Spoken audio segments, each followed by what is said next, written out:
mendapat maklumat apa atau mendapat siraman rohani dari siapa? Barcelona kembali ke jalan yang lurus. Belum lama ini pasukan Xavi Hernandez menaklukkan sang rival abadi, Real Madrid di Piala Super Spanyol. Tak sepele, Barca mengalahkan Madrid 3-0 jika Karim Benzema tidak mencetak gol telat di injury time babak kedua. Mereka pun mengangkat trofi untuk pertama kalinya di tangan Xavi, sekaligus pertama kalinya tanpa Lionel Messi. Hal ini membuktikan bahwa Barcelona tanpa Messi pun bisa mengangkat trofi. Janji Xavi soal trofi itu pada akhirnya terpenuhi. Namun demikian, apakah dengan begitu kita lantas bisa mempercayai bahwa Barcelona akan bangkit? Apakah kita perlu untuk berpuasa menghina Barcelona di era Xavi?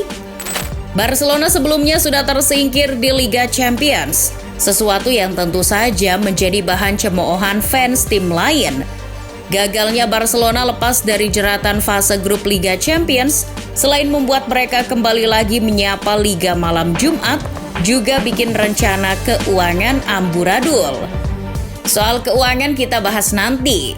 Xavi memang telah mengalami pasang surut selama melatih Barcelona. Namun, Xavi berhasil mengangkat performa Barcelona terutama setelah Piala Dunia 2022. Xavi berhasil meyakinkan para penggemar dan membuat kesabaran mereka akhirnya berbuah. Pelatih yang pernah jadi asuhan Pep Guardiola itu pernah berbicara kepada publik Katalan bahwa ia akan mempersembahkan trofi walaupun penampilan Barcelona sedang terpuruk. Barcelona pun kembali ke jalur yang semestinya, terlebih di kancah domestik. Kini Barcelona berada di puncak klasemen La Liga. Per 16 Januari 2023, El Barça sudah mengumpulkan 41 poin dari hasil 13 kali menang, 2 imbang dan hanya sekali kalah. Dalam 5 pertandingan terakhir La Liga, Barcelona belum pernah sekalipun kalah. Catatan di tahun 2023 itu melanjutkan tren positif Barcelona di tangan Xavi.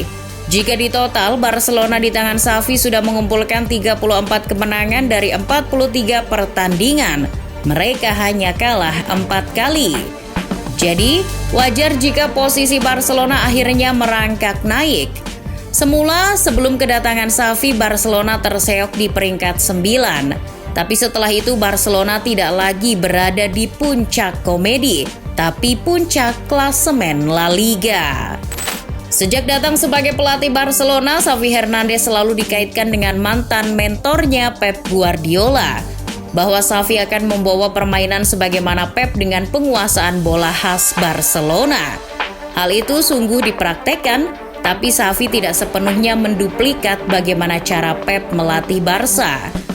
Filosofi yang diterapkan Xavi bukan mengontrol bola, melainkan menahan bola. Itulah mengapa permainan Barcelona di tangan Xavi sudah tidak banyak menerapkan tiki-taka dan penguasaan bola secara paten. Xavi kerap menggunakan skema 4-2-3-1, namun dalam prakteknya bisa berubah menjadi 4-3-3. Ia kerap memasang 2 pivot, namun permainan Xavi juga memanfaatkan lebar lapangan. Maka dari itu ia bahkan mengubah sosok pemain yang sejatinya gelandang sebagai pemain di sisi sayap seperti Gavi di laga kontra Madrid. Penerapan taktiknya, Xavi kerap memanfaatkan lebar lapangan.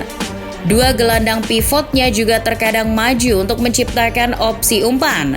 Barcelona di tangan Xavi mencoba untuk memainkan bola di depan area penalti lawan. Sementara itu untuk menjaga kekuatan di sisi sayap, bek yang berada di samping kerap menyusup ke pertahanan lawan. Tak ayal permainan efektif yang diperagakan Xavi bikin Barcelona sering melakukan umpan-umpan direct.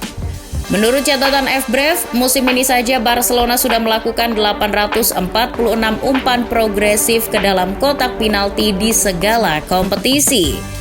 Tidak hanya itu, Barcelona juga sudah mengemas 57 umpan silang dan 1.131 umpan yang melewati sepertiga lapangan akhir. Jika ditotal, akurasi umpan Barcelona bisa mencapai 86,9% di segala kompetisi. Kegemilangan Barcelona belakangan ini bukan hanya dari kekuatan taktik Xavi, melainkan ada beberapa pemain kunci yang selalu bisa diandalkan oleh sang pelatih. Ketika menginjakan kaki di Camp Nou, Xavi diminta untuk tidak selalu menggunakan pemain uzur. Namun, Xavi diminta untuk mengandalkan pemain muda. Oleh karena itu, kini para pemain muda lah yang jadi poros kekuatan Barcelona. Bahkan para pemain kunci mereka adalah para pemain muda, salah duanya Gavi dan Pedri. Dua pemain yang kerap jadi andalan Xavi. Mari kita bahas Gavi terlebih dahulu. Ia bisa dibilang menjadi pemain kunci kala Barcelona menaklukkan Real Madrid di Riyadh, Arab Saudi. Pemain yang satu ini sejatinya seorang gelandang, tapi ia ditaruh di sisi sebelah kiri. Namun ia bergerak secara fleksibel dan berada di mana-mana. Di laga itu Gavi melakukan pekerjaannya dengan baik, namun determinasi Gavi bukan hanya terlihat di laga itu. Musim ini Gavi memang tampil gemilang. Meski belum mencetak gol di La Liga, ia sudah mencatatkan 2 assist. Penampilannya memang naik turun. Tapi kita tak bisa meremehkan kualitas umpan pemain yang satu ini. Sebab di La Liga akurasi umpan Gavi bisa mencapai 87,6%. Setidaknya Gavi sudah melakukan 45 umpan ke sepertiga akhir pertahanan lawan dan 28 umpan progresif ke dalam kotak penalti lawan. Jika Gavi cukup inkonsisten, Pedri tidak. Pedri selalu bermain di setiap pertandingan Barcelona di La Liga. Dari 16 laga, Pedri memainkan semuanya dengan catatan 14 kali jadi starter dan sisanya masuk sebagai pengganti. Pedri mengambil peran penting di balik Barcelona yang kini sulit dikalahkan. Pemain yang satu ini telah menunjukkan kualitasnya di lapangan dengan mencetak setidaknya 3 gol di La Liga sejauh ini. Tidak hanya itu, pemain 20 tahun tersebut melakukan rata-rata 58,2 umpan sukses per 90 menit. Akurasi umpannya juga menyentuh 89,7%. Selain aduhai dalam mengumpan, Pedri juga cakap dalam mengontrol bola dan membawanya melewati para pemain bertahan. Sudah 27 kali ia melakukan itu, di mana kebanyakan ia mulai dari tengah. Selain dua pemain gelandang tadi, Robert Lewandowski juga jadi mesin gol yang berbahaya.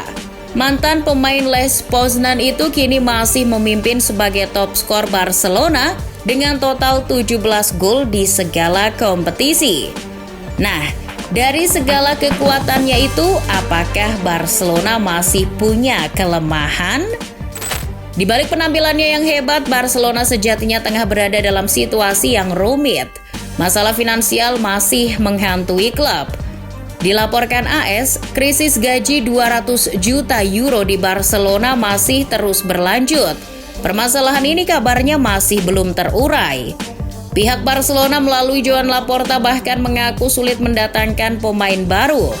Jika Barca ingin melakukannya, syaratnya harus menjual pemain.